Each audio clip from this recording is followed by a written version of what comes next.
Hello everyone and welcome back to another episode of the Football Analytics and Rant Show. And today we have, what do you say, another rant of me of BAYERN. I think it's been a long time since I ranted about BAYERN. I think it's been a long time since we ranted about anything because it's been a long time since we recorded itself. So there is that. Yeah. But apparently we are one of the best Indian football podcasts Oh yes. in the world. Sorry. They specifically mentioned on the email they sent us, please mention that we have rated you the number one football podcast in India. So thank you. If you want to find out if we actually are, you can just Google it. And FeedSpot had some panelists who sat down and heard some podcasts. And they decided that we had the best content apparently, despite no one listening to us. So thank you, whoever listens to us. I think someone did listen. At least they did listen. So probably that's why they saw that. Fair enough. Okay. Yeah. Coming to the point. Yeah. So as you all know, BAYERN is like a shadow of a team that they once were probably 4 years back, and when you look at that particular season, let's say 2019-20, the COVID-affected season, and you saw what BAYERN had towards the end of the season when they won the UCL, and you would have not expected them to be in such a dire state. I would say dire state. Financially, they might be decent right now, like as in sort of merchandise and in terms of overall things. But then as a football team, like winning things or let's say having the motivation to win things, I think they're lagging behind very much. So a few things, I think this will be a very long episode or episodes, I would say, because we have like a total of like 4 main topics to discuss. So I'll start with the first thing. I mean, like it's the most obvious thing that's been happening every season, I'd say. So it's regarding the contract extension. So I mean, this has been a problem since let's say even when the year we won the UCL. A lot of players immediately left the club, like let's say Jerome Boateng, Thiago.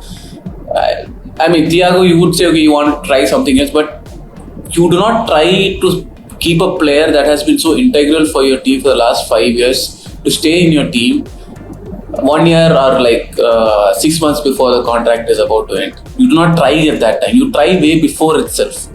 I mean, you might see that okay, the news start coming. Okay, they're trying to renew or something, but usually the clubs will start like 1 year, more than like 2 years prior. But in this case, like it was very late. Okay, let's say Thiago's case was different. To put that into context, right now also, I think Alphonso Davies' contract is up for expiry this summer. Kimmich and Yes. Musiala. Kimmich, I think, is going to end this year. Musiala is going to end in the summer of 2026. So Alphonso Davies, they've been trying since last Jan because they know that in 2025 summer he might be a free agent, and the talks have been going on since then. The threats to him that if he doesn't extend, they're going to sell him also have been going on since then. So normally a well-run club does plan things like that much before. Take for example Mo Salah at Liverpool. They extended him some 2-3 years back only, and it came up to 2025-2026. But they already are in talks about his contract. What is happening with that is another story, but it's a fact that well-run clubs do plan stuff. So him talking about Thiago especially is very important in this context because a lot of players left after that incredible treble-winning season. So go on. Yes. Coming to that, I'd say these are not like say Davies, Kimmich. These are not like some mediocre players you're trying to sell them. Okay, you're trying to just keep them or sell them. It's not like that. These are like main team players. Like if you can't keep any of these players, I mean, you cannot keep your best players, like your mediocre players also as such. Like Kimmich is supposed to be, let's say, like the next captain. Like that's what everyone was doing. He's supposed to take over. Like Muller is definitely retiring this year. Neuer, maybe he tried to extend. He might stay at the club. He might leave. Like he says he wants to retire at times, or he said sometimes he's okay. He still has it in him. So we don't know when he's going to stop.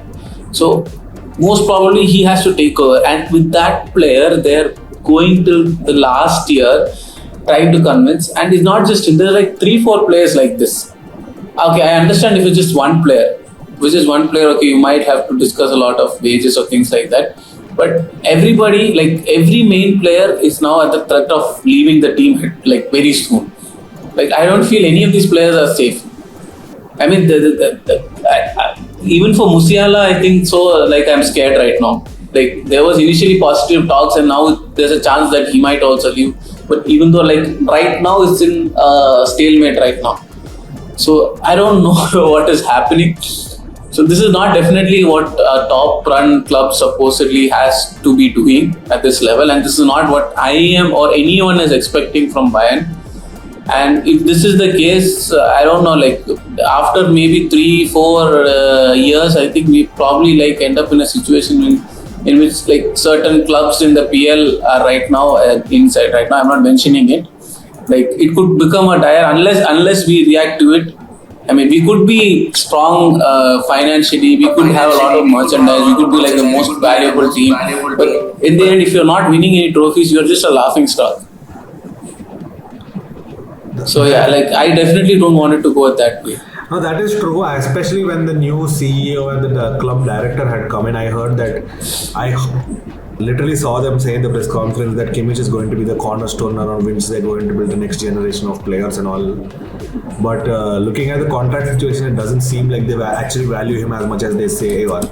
And contract situations are one of those things where the club shows its intent regarding players, and when you are saying that a player is that important to you that you're going to build the next generation banking on him, and that guy is still stuck in a limbo and you're not locked him down for the near future at least. Let's not even talk about far future. If you've not even locked him down for the near future, your words are not matching your actions, because there are no talks to keep him there. Despite you saying whatever you want, if you're not doing anything that backs up what you're saying, it means nothing. And I think that is one of the core issues with the present administration of the club, because fans expect a lot and you are a very big club. And I think things like this only play into the moniker of Bayern being called Hollywood FC, because there's always so much drama all the time, and most of it is avoidable, most of it is unnecessary, and still there's always drama going on. And I think because of stuff like this only they have earned that nickname of Hollywood FC. I don't want to use it, but then that is the most apt way to sum up this whole thing, because there's always drama around this. No, that's what they're referring to. Like, I mean, like some people are saying, okay, we didn't win UCL, or we were not like, we were like we didn't win UCL for a long time. We were not that great for a long time in between 2013 and 20. But that's a false lie. We were regularly in the UCL semi-finals, regularly. And out of most of the times, we eventually went losing to the eventual champions at some point. So it was not like, okay, we were a mediocre team. You know, there were certain things that happened, and because of which. But now I look like we don't even deserve to be in the round of 16. As of now, I think they're in the playoff slot. I don't remember the last time we lost 3 group stage matches. I can't remember. Since I started watching, I don't remember. Maybe before. The last time I think is probably because like pre-2005 or something, if I'm not wrong. I mean, this is like actually similar to the actual Hollywood this thing era. That was basically it went on for almost like 20 years. And I definitely don't want that to happen. Because like it was a period between 1976, I think so. Okay, we won 3 UCLs or something in a row, and afterwards we couldn't replicate anything despite that continuous success. And for 30 years, we just buy star players. They just want the money. I mean, we kept winning the Bundesliga here and there, but nothing showed up afterwards until, like, let's say 1999 or something, in which we eventually won the UEFA Cup, or currently known as the Europa League. And there, people started having some motivational players. There were players that started playing for this thing. We eventually made it to the next year's Champions League. My correction, this was not 99, it was before that, 98 if I'm not wrong. So next year we actually made it to the Champions League final, which we like tragically lost to United when they won the treble. And eventually after 2 years we went on to win, but that same group of players, almost most of them stayed there. So it took that much years to move out of that. I mean, this is something you learned from your history itself, like like this Hollywood FC mentality, and again you're going into this. So that is something which I do not understand. And if they do not sort it out anytime soon, I don't know where this is going. And coming to that, like a second thing that has been happening, very evidently, is like Bayern not trusting their academy players. And I don't remember when was the last time we had someone who's coming up from the academy. Maybe like 10 years back, 10, 11 years back, who actually made it to a senior team. And most of the only like Muller is the only guy who's remaining from that. Interesting. Most of the players, okay, we've either scout. Okay, I'm telling you, okay, scouting is not. I'm not telling it's bad. Like we scouted some very good players, like in the form of Musiala, Kimmich, all this, but they're not from our academy. They're not from our academy. The thing is, okay, no matter how much good scouted players may be, they might not reciprocate like the feeling of playing for the club compared to an academy player. True. I still see that when I see Muller playing for the club. Like he doesn't care who he's facing. He's always like, my club is first. My club is first. I do not see that much intensity in any of our players. So like there should be at least 20% minimum of academy players in the club, in the main squad. That's what I believe it should be, so that the mentality is kept. If you don't have, then these players will have different motivations to play. True. That's what I'm. So we'll come to this motivation factor later. So coming to this academy thing. So right now, Bayern's academy team is playing in the regional Liga, which is basically the fourth tier. So according to German football, the maximum level in which an academy team or a reserve team, let's say, is can reach is in the third division. Okay. So for a team academy of Bayern's caliber, it is very shocking. It's not because of resources, not because of they have never produced talent. They're still stuck in the regional Liga for the last 4 years. I think the last time they won it was because again in the COVID time, when Bayern won the UCL that time. They won the third division because there's a rule that they cannot get promoted. They were still there. But the next few years they got relegated. They haven't come up till now. Okay, fine. Even then, there is not a step up, in between step for any of these players to come through to the main team. I have one question. How does a team go from winning their division to getting relegated and staying there? Okay, no, it was not like that.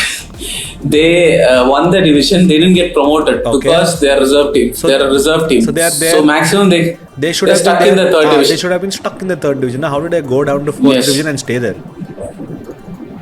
Did they? That's because they're incompetent. Okay, that's way too direct. I thought you were going to give me reasons of players leaving or whatever. No, it's not like they're incompetent. Like players leaving. Yeah, obviously players are leaving. Who would want to play in the fourth division? Like what level is that? That's almost like semi-professional level. These players are like aiming for professional football, and they should not be playing at that level. Like for your info, like unlike England, like fourth tier of German football is semi-professional. Okay. It's semi-professional, and these players who want to become full-time pros cannot live with like the mediocre like game, just match fees. They basically they have regular jobs and match fees, and these players are playing in that level, in which they are not able to meet up with this thing requirement, and nobody tends to notice the semi-professional level compared to when you're in a professional league. Like the coverage is so. A lot of players are like, okay, I'd rather just go to a second division team, or I'd rather go to a lower tier Bundesliga team. And even when their talents identified, now Bayern are struggling to get them through. Like there were like a lot of brilliant players. Like right now they're all coming in. Like there's a player called Yildiz and there's a player called Angelo Stiller. So he was supposed to be the next, let's say, Schweinsteiger. Okay, that much expectations we had, like when he was playing for the academy, and he was crucial in that team that won that third division league title. So even though it's third division, like it was very good, and even after that year's UEFA Youth league, I think we actually played much better than we usually. We are not that great usually. It's usually dominated by like the traditional stronghold academies, let's say like Benfica, Ajax, Barcelona, and Madrid. So their academies. So we are not that good. But that year there was promising sign, and none of these players actually made it. No, nobody made it.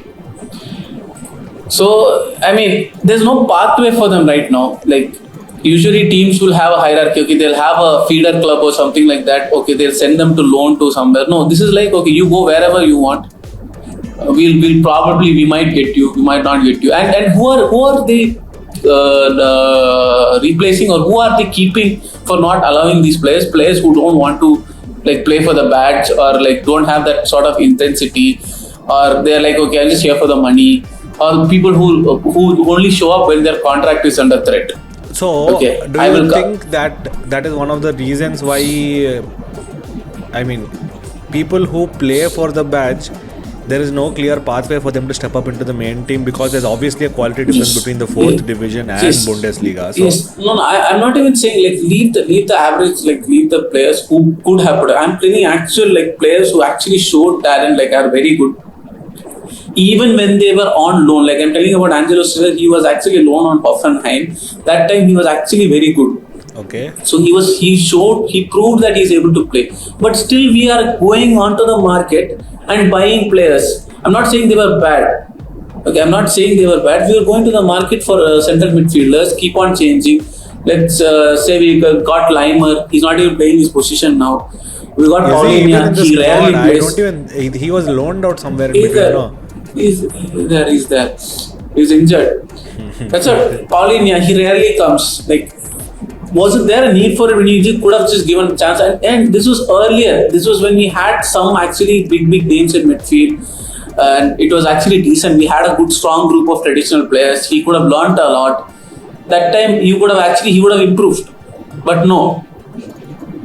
So this is something which is like very bad for a top level team, when at least 20% of the team has to be from the academy. That's what I say. Any team that actually like succeeds in Europe or succeeds in a higher level has that. Some teams even higher. I respect all those teams.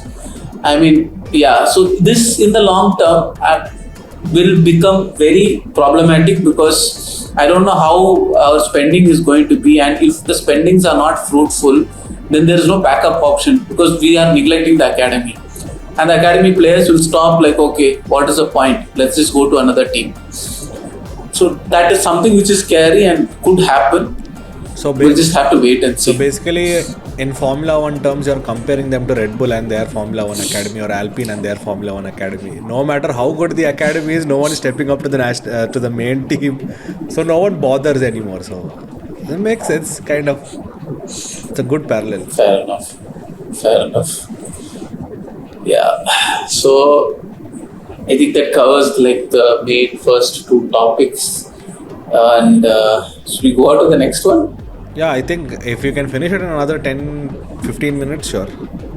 I don't think so. There's actually a lot. Okay, then should we talk about what is happening right now? Let's move away from the core topics and move to what the expectations were from the club this year, especially with a new and relatively inexperienced manager coming in, and how they have performed. In your opinion, do you think they are underperforming, overperforming, or performing just up to expectations, or they can do better, or they're doing much worse? What is your general idea about how Kompany is doing? Because I have tried looking up different Bayern channels on YouTube, and I regret to tell you that they are not good quality. I don't think there are any good quality Bayern channels that talk in English about Bayern at all. Like, I have searched so much over the past 3 days, I haven't gotten zilch, nothing. I have searched for so much, there's nothing. So if Jittu is okay, maybe he should start off a Bayern channel in parallel to this, so we can cover something in English for people, because not everyone understands German. I don't think even Jittu understands German that fluently that he can just watch a German channel and understand what is happening. No. So we need a good quality Bayern channel to keep covering different things that are going on, and I think we can do that. Okay, coming to that expectations part. I mean, as like in a traditional point of view, every season you are expected to win the league by default, or always expected to at least reach the top 4 of the UCL. But over the past 3-4 years, it has become increasingly struggle the UCL part, and we quite recently slipped up with the league. Went so bad that we finished third. At least I don't know how much, 20 points behind Leverkusen. I don't know when was the last time we felt that bad. So But coming to this season, to be fair, last season, how should I say?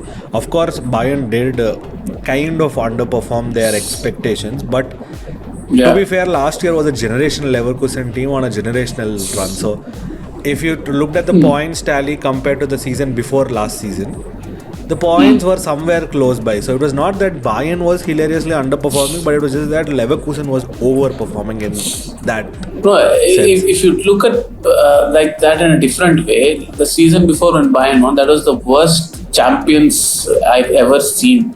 Like the worst performance by a champions. Like look at the points tally. Like you literally had to win because the other team bottled it. That's what I'd say. We didn't deserve to win that.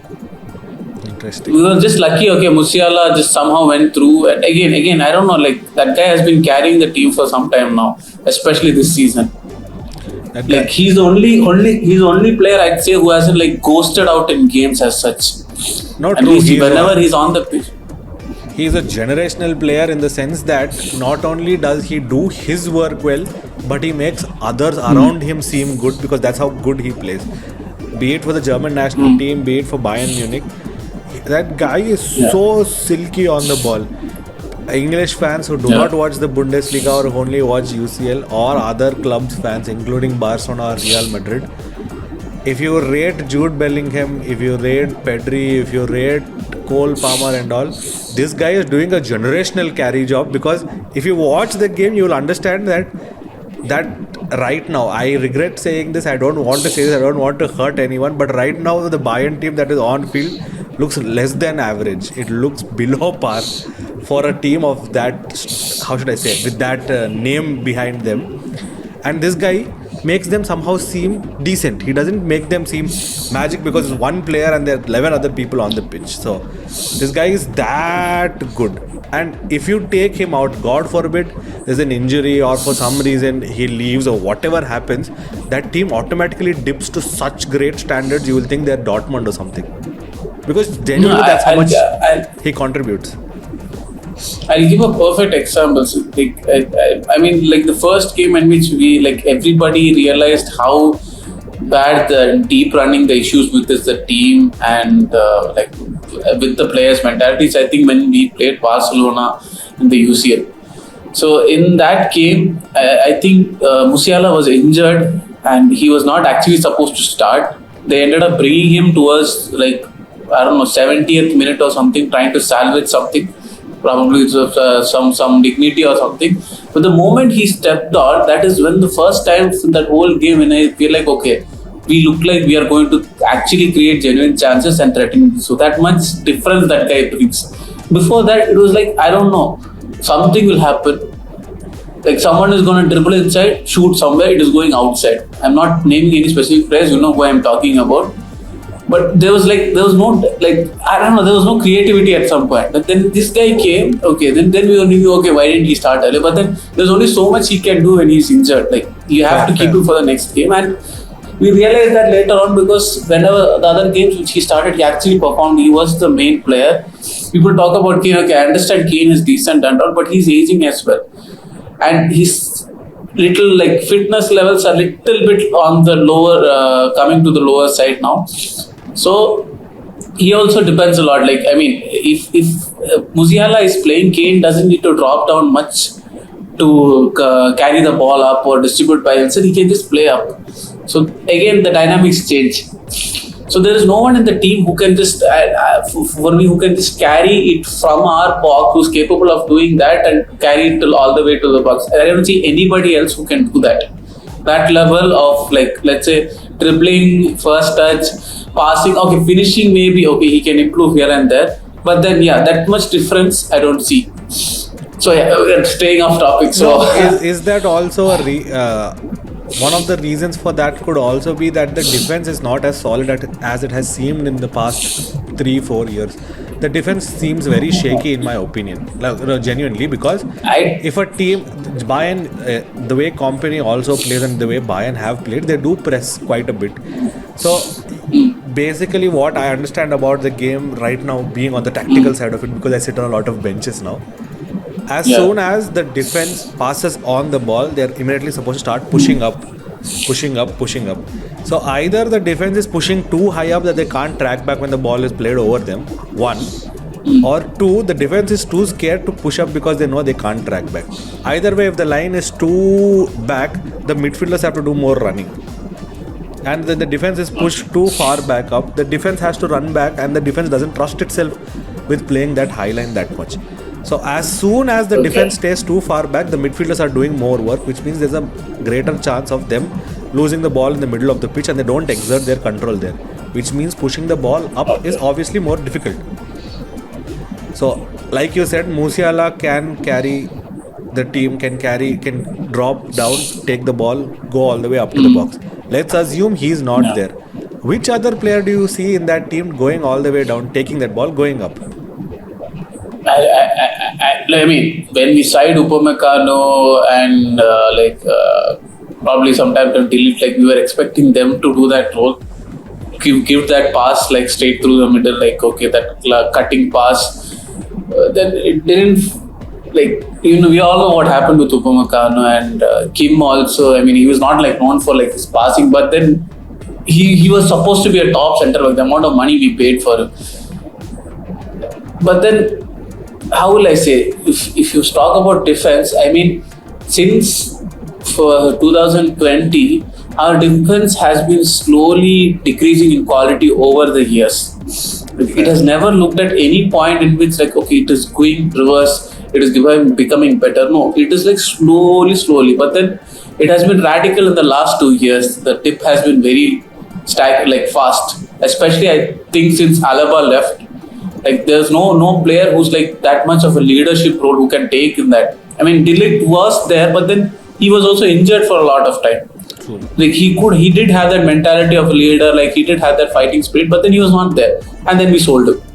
So I didn't get that shit also, let's leave it. And we sold him and we thought Upamecano and Kim were better. Like, despite Kim actually performing bad than De Ligt.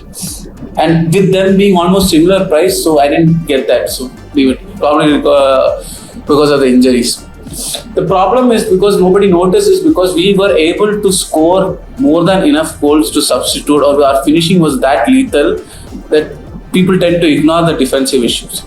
Fair. But then this year our finishing has been atrocious.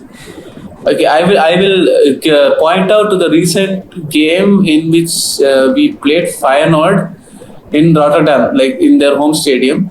So in that game, I think we took around 30 shots, and according to our XG, we were expected to score at least 4 or 5 goals, you'd say.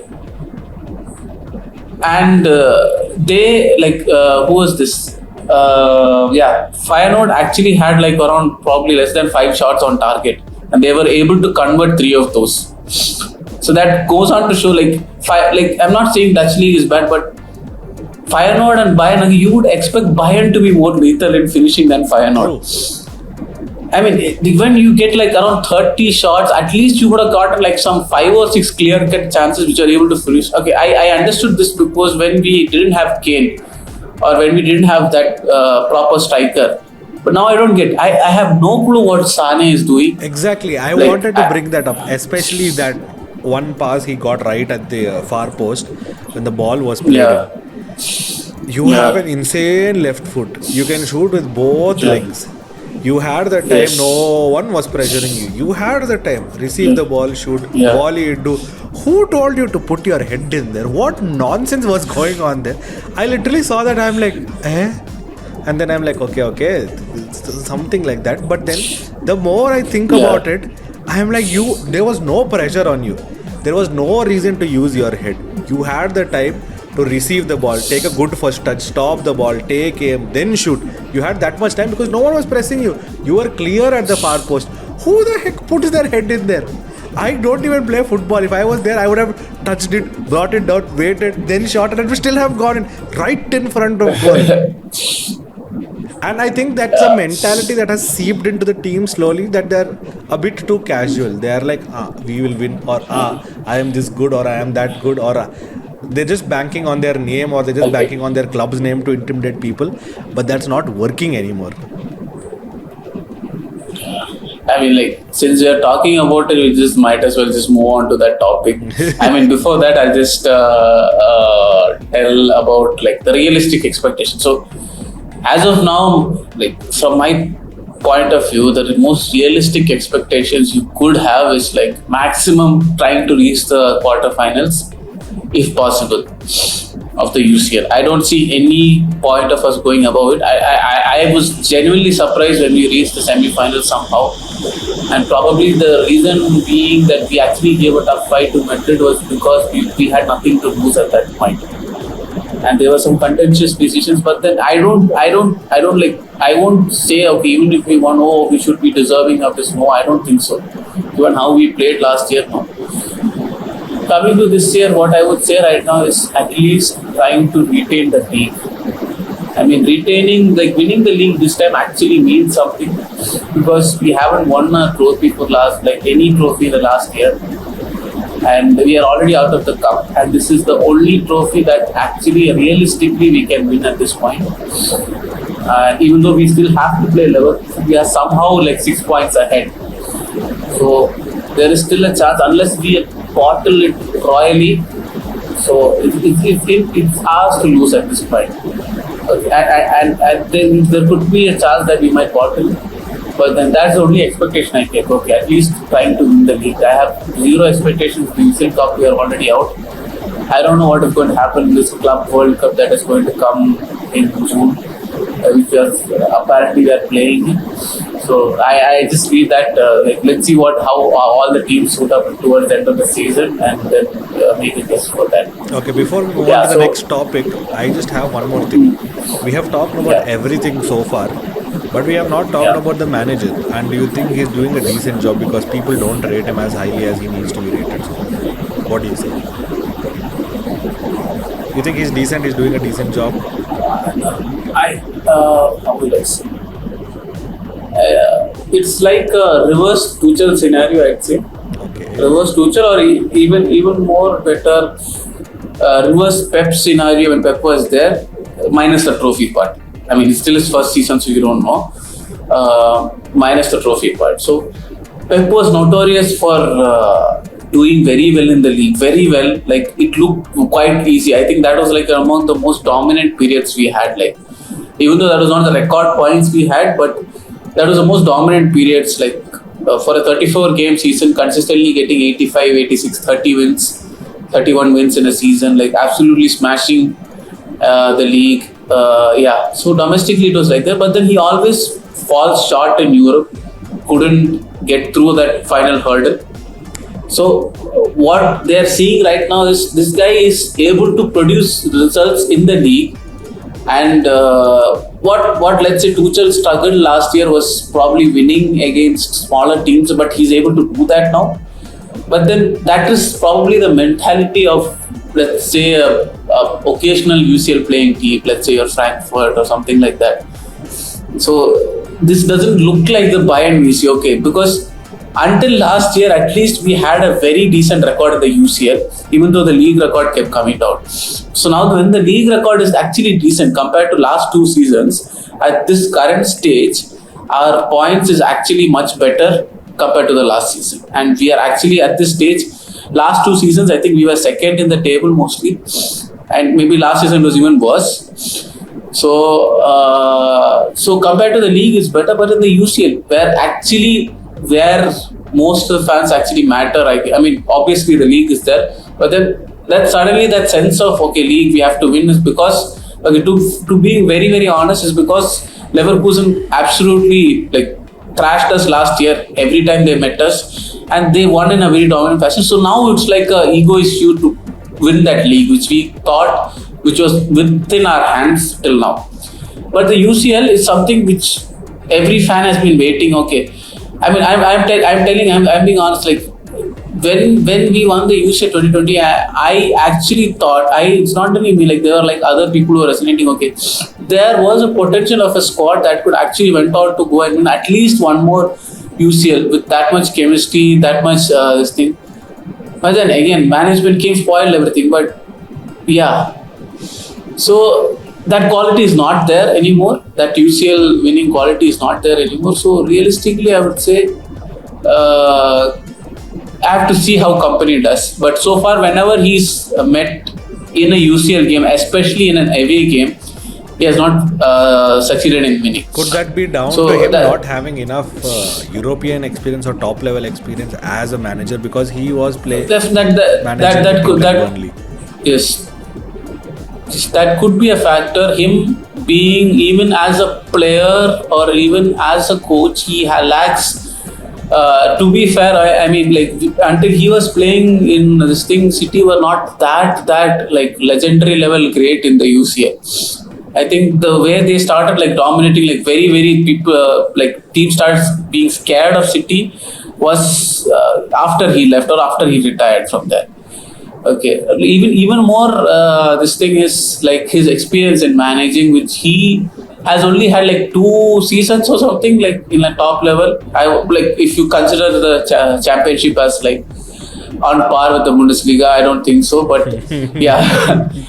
So this is a guy who struggled to like, I don't know, barely get how much, 20 points or something in the Premier League, and we are supposed to hire him replacing Nagelsmann. It didn't make sense. I'm not undermining. He probably he did actually do like let's say better than, let's say, like if you look at a parallel, let's say Gerrard, he was like very good in the Scottish Premiership, then he came to the PL and he did quite bad. So compared to that, he's actually okay. He is not like a flop that like we expected to be. I thought we would be very bad in the league at some point. Okay, maybe the initial results were like promising, but I thought we'll collapse at one point. So far in the league it's fine, but then he lacks that European experience, I would say, which is a factor. I would say that's the only factor, but that is a factor. Yes. So I have read news reports that tell me that a lot of the younger players do like training with Kompany because his apparently his inputs are very good and he helps them understand their game better and the game better in the way he wants the team to play. So apparently the younger players in the team do how should I say this, like him as a manager, do like him as their leader. But then again, it comes back to these big name players and how they might gel with him or whatever. Because if I am going to the Indian national team and saying, hey, Macha, play like this, they'll be like, first, who are you? And that's a valid logic to have. That's a valid reaction to have. So, is there a chance that he could be experiencing that at a team like Bayern, because they are going to say, hey, who are you? I mean, he was not like an extremely big name as a player, but he was not a small name either. So everyone knew Kompany. So he had his how should I say, he deserves his flowers on the player stage, but on the managerial stage, Anderlecht and then Burnley to Bayern is tick and tock. It went up over the roof. So that's a bit. Nobody expected that. Everybody was in shock. Yeah. So coming to that. Okay. Are we done with this part of the segment? Or is there something you want to add to this? Nothing much, I think. Okay. So. The next part, the next video we will be releasing on the next day of this, and we will be recording and we will put it separately because this is already around, I think, 40ish minutes. People don't listen even for 5 minutes, but I hope people will listen. So thank you so much for listening to us. Jitu, close. Bye. Thank you for listening. Do subscribe to our channel. Please keep supporting us. Please keep maintaining us in top spot. Thank you.